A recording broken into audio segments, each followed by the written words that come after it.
E com essa felicidade, meus irmãos, minhas irmãs, nós vamos iniciando a nossa Santa Eucaristia, a nossa missa, a procissão, a Páscoa do Senhor vivo e ressuscitado, dizendo que o Senhor sempre caminha conosco, caminha na alegria, nas vitórias, caminha na dor, no sofrimento. Ele está presente no meio de nós. E é por isso que nós nos marcamos no início desta nossa Eucaristia, no início desta nossa procissão, com o sinal da nossa fé, o sinal da nossa salvação.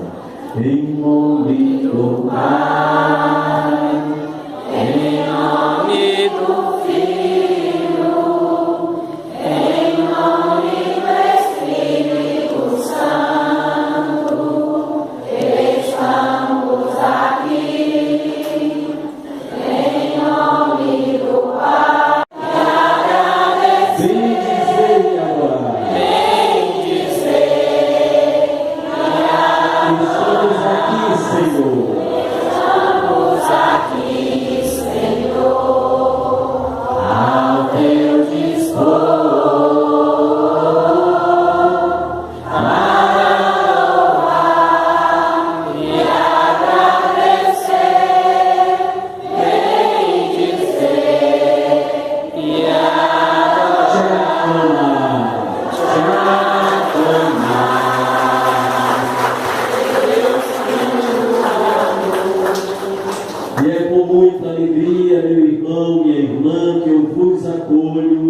Desejando que a graça de nosso Senhor Jesus Cristo, o ressuscitado, o amor de Deus Pai e a comunhão do Espírito Santo estejam convosco.